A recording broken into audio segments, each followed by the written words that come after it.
Bonjour à tous, c'est Samosa. Comment allez-vous? En tout cas, moi je suis KO. Il est à peu près 10 heures du matin là, mais ça fait depuis peut-être 8 heures que je suis arrivé dans cette magnifique ville qui s'appelle Chiang Mai. Alors, elle est super peuplée. Je m'imaginais pas que ça allait être comme ça. Pour info, ça a été une vraie galère de partir de Pattaya. Il a fallu que je prenne 2 bus pour un total de 16 heures en tout. Premier bus Pattaya-Bangkok, ça a mis 3 heures.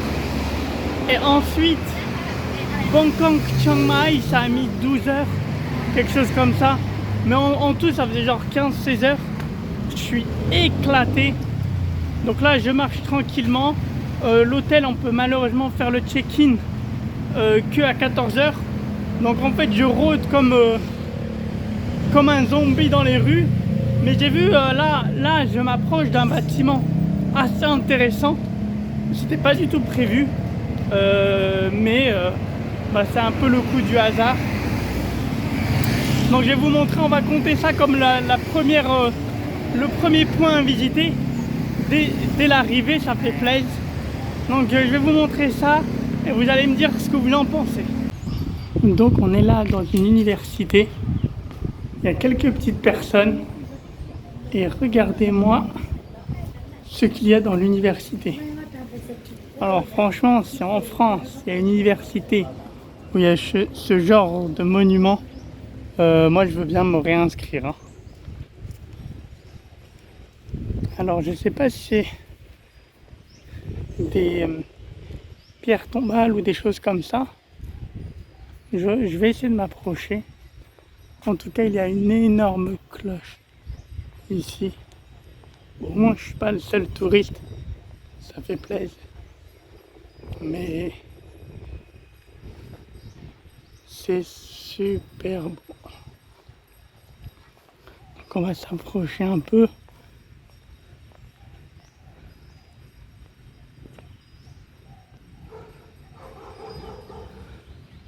Donc globalement, c'est un temple et une place sainte, un lieu saint, quoi, religieux. On peut prendre des photos, mais pas des photos de n'importe quoi, qui disent pas de câlin ou d'embrassade. C'est normal. Autrement, ils sont assez ouverts d'esprit. Et voilà. Ils disent que c'est les reliquats de la royauté de Thaïlande du Nord. J'imagine qu'on peut traverser.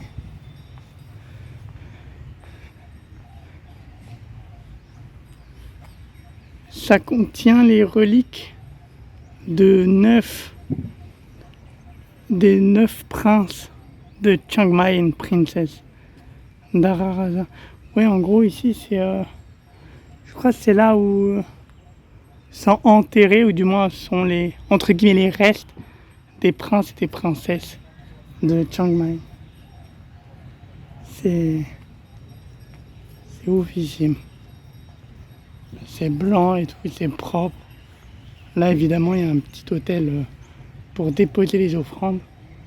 Et c'est surtout là, une espèce de cloche énorme. Et là, c'est normalement campus universitaire.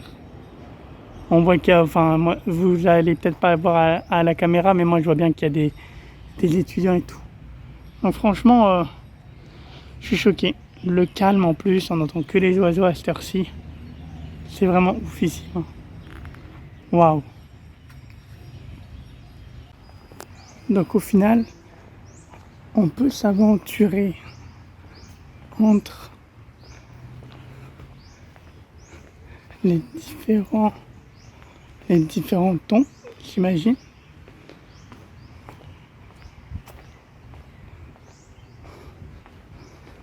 Donc, c'est quand même vachement bon.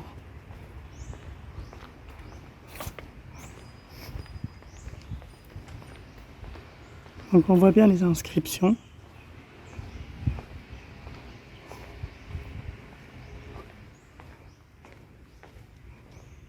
Et là, par exemple, on voit une photo d'un couple.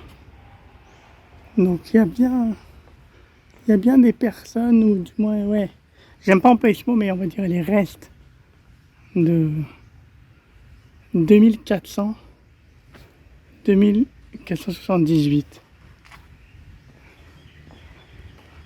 Donc voilà. C'est... Ok. Et j'espère que la tarte au citron, c'est... Ah non, c'est une... Bon, autant pour moi, c'est une bougie. J'ai cru que c'était une tarte au citron. Je me suis dit, c'est... Qui est la personne qui a laissé ça? J'espère que c'est une offrande, parce que sinon, j'aurais été un peu choqué. Et là, la cloche qui surplombe toute la place, avec un petit bâtiment, avec des ornements assez culturels.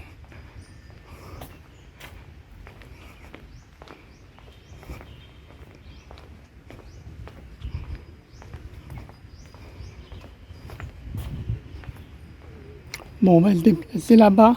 Je vous retrouve dans quelques secondes.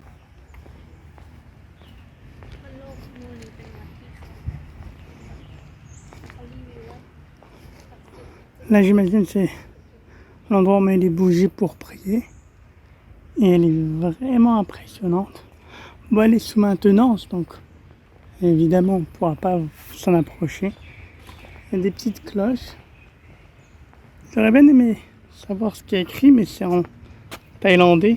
Malheureusement, je ne parle pas la langue. Et globalement, ouais, c'est de chaque côté, on voit qu'il y a des emplacements pour les bougies. Et bon, c'est bien, au moins ça prouve qu'ils essaient de maintenir les choses en ordre, quoi. Parce qu'avec l'usure, ça peut facilement... j'imagine que ça peut facilement s'effondrer ou s'abîmer. C'est bien, au moins ils en prennent soin. Hop. Et ici,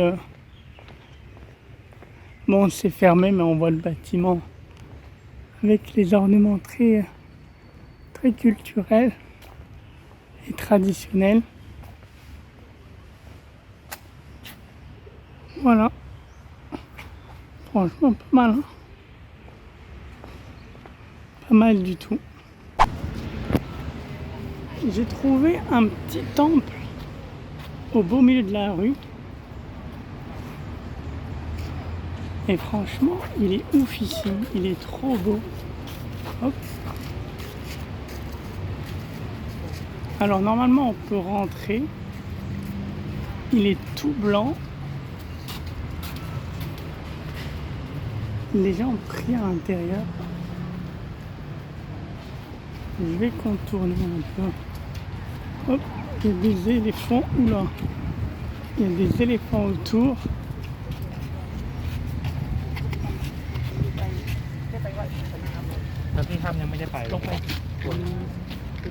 Hop. Ça, c'est l'endroit où on peut faire des petites prières.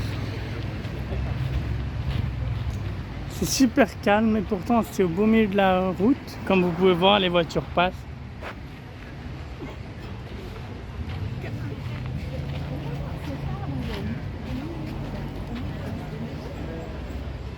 Là, il y a d'autres endroits. Par contre, là-bas, ils sont en train de prier, donc je vais pas m'aventurer. Et là, c'est une espèce d'énorme bâtiment. Ça fait penser à la cloche qu'on avait vue à l'université. Mais cette fois-ci, c'est pas en or ou quoi, c'est en pierre. Ça, c'est encore une autre facette du bâtiment.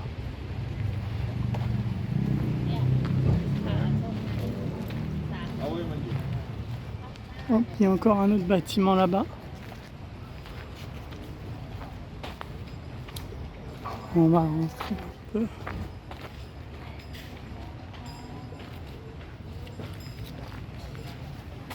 C'est super beau avec les espèces de guirlandes. Il y a les différents animaux de l'astrologie chinoise, les signes du zodiaque chinois. C'est immense. Donc un petit chien qui se promène.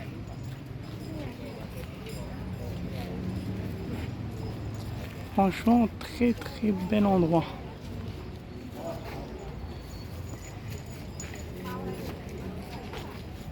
Et en gros,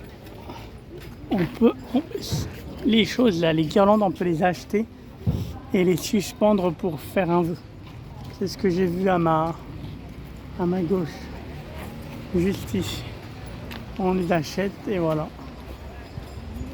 Encore une vue du bâtiment, des petites sculptures. Franchement, trop beau. C'était pas du tout prévu, mais bien content d'avoir trouvé ce bâtiment. Donc, je suis arrivé maintenant à l'étape suivante. Il s'agit du Wat Rajamentan. En gros, c'est un énorme temple. Vous allez voir avec une énorme statue. Je suis assez bluffé par juste l'entrée, donc j'imagine même pas l'intérieur. On va découvrir ça ensemble. Donc voici l'entrée. Franchement, entrée 4 étoiles. Et on peut voir là la petite tête de la statue. Alors on va monter les escaliers. Hop, hop. Bon, j'imagine qu'il faut enlever les chaussures là-bas. Mais petite tête de dragon. Et voilà l'énorme statue. À chaque fois, il y a une petite inscription où il faut enlever les chaussures, par respect évidemment. Bon, là, je ne sais pas trop ce qu'il y a, peut-être des trucs à stocker. Mais voilà, c'est un peu dommage, elle est un peu abîmée. Peut-être qu'ils ont prévu une petite restauration. C'est vraiment dommage. Mais en tout cas, elle est magnifique. Elle est énorme. Et voilà le temple. Franchement, l'un des plus beaux temples depuis mon arrivée en Thaïlande. Mais direct. Hein. Avec les petites colonnes à l'intérieur, on voit hop, également des petites statues. Et voilà. Franchement, oufissime. Je vais voir si je peux rentrer et filmer à l'intérieur. Ah, désolé, le petit zoom il a bugué. Je vais voir si je peux filmer de l'intérieur, autrement, bah, ça fait déjà une belle vue. Hein. Franchement, ça fait déjà une belle vue. Bon, maintenant, on va rentrer dans le temple. Hop. Bien entendu, j'ai enlevé mes chaussures et mon chapeau. Une cloche à la gauche. Droite, un tambour.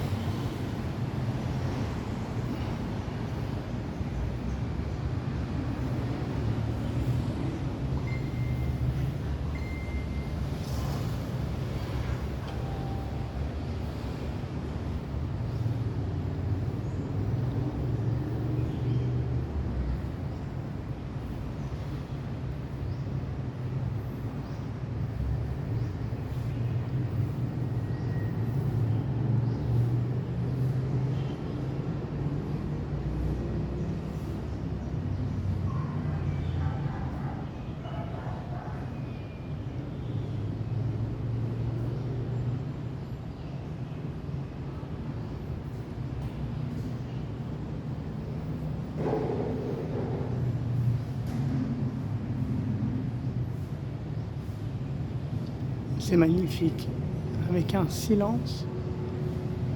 Franchement, je suis choqué.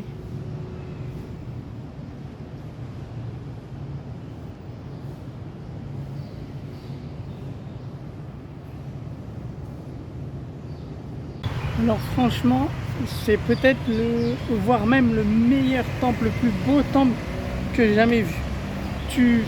Franchement, tu reçois une énergie à l'intérieur.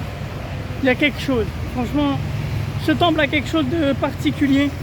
Et franchement, je pèse mes mots. Donc franchement, très beau. Enfin, je suis un peu choqué.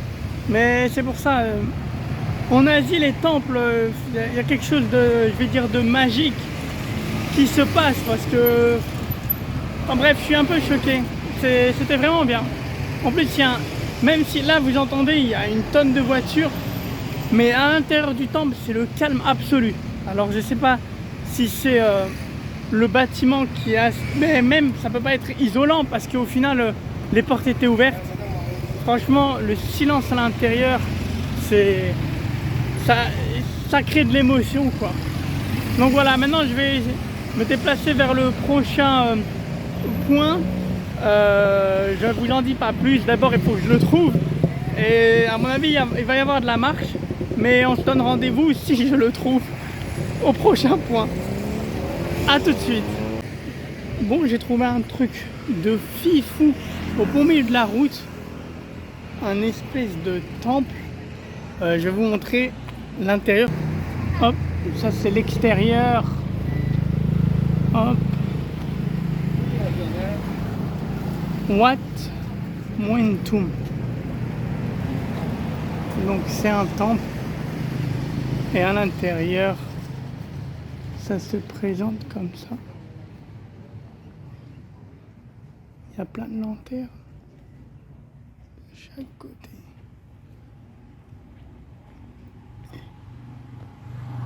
Hop, hop, hop. Et il y a une statue d'un personnage en rouge. Franchement, les lanternes, ça donne un effet waouh. L'arrière de l'entrée.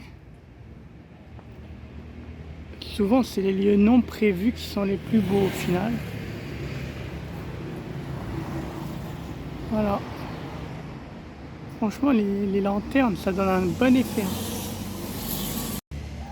Comme quoi, il faut toujours tenter les lieux non prévus. Parce que parfois, on trouve de belles surprises.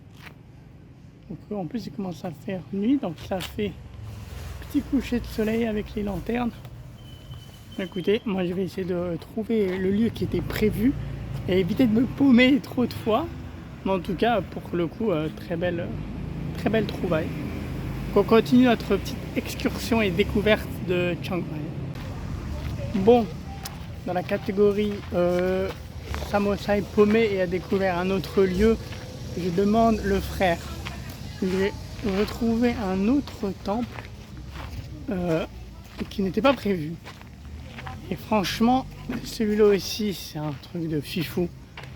Comme d'habitude, je vous montre ça tout de suite. Donc là, on a le petit bâtiment. On va y aller à l'intérieur. En bois, évidemment. Et là, on a encore une sorte de cloche. Mais c'est magnifique. Bon, évidemment, c'est fermé. On peut pas rentrer, mais qu'est-ce que c'est beau avec plein de drapeaux. C'est oufissime. Bon, bah, au final, encore une super trouvaille. Mais je vais finir par penser qu'au final, je vais jamais aller à l'endroit où je voulais à la base aller. Mais je vais faire que trouver des lieux imprévus jusqu'à la fin de la nuit. Franchement, encore un magnifique temple. Et à Chiang Mai, j'ai l'impression que c'est vraiment un endroit avec un très très grand nombre de temples au mètre carré. Et c'est pas pour me déplaire. Bon, bah me revoilà à la gare routière. Au final, hier soir, j'ai réussi à trouver l'endroit que je voulais. C'était la Old Town, l'ancienne ville. Mais c'était pas forcément intéressant de filmer, surtout qu'il faisait nuit. Donc ma caméra n'est pas forcément équipée pour bien filmer de nuit. Là, moi, je m'apprête à prendre un bus de 24 heures. Voire même plus, je crois que ça fait 25-26 heures. Donc priez pour moi parce que je vais y laisser une partie de mon âme. Là, comme vous voyez, il y a des bus qui passent et tout. En tout cas, on se retrouve dans le prochain vlog. Je vais essayer de faire vraiment un beau vlog pour la prochaine ville parce que là, j'avoue, à Chiang Mai, je suis resté qu'une journée, donc c'était assez rapide. J'ai fait que marcher d'un point A à un point B à chaque fois. Là, dans la prochaine ville, j'aurai le temps d'explorer, de tester de nouvelles choses, de nouvelles activités. Et en tout cas, moi, votre Samosa, comme d'hab, vous souhaite de belles journées. Prenez soin de vous et portez-vous bien. On se retrouve dans le prochain vlog. J'espère que cette série de vlogs en Thaïlande vous plaît. En tout cas, moi, je prends beaucoup de plaisir à filmer et tout. Au moins, ça fait des souvenirs aussi pour plus tard. Et écoutez, on se retrouve dans une prochaine vidéo. Comme d'habitude, n'hésitez pas à liker et à commenter cette vidéo si elle vous a plu et à vous abonner à ma chaîne. En tout cas, moi, je vous retrouve très bientôt. Là, je suis déjà à moitié mort avec les 12 heures de transport hier. Là, psychologiquement, là, je me chauffe pour le long trajet qui m'attend. Et comme d'habitude, votre Samosa vous souhaite de très belles journées et à très bientôt.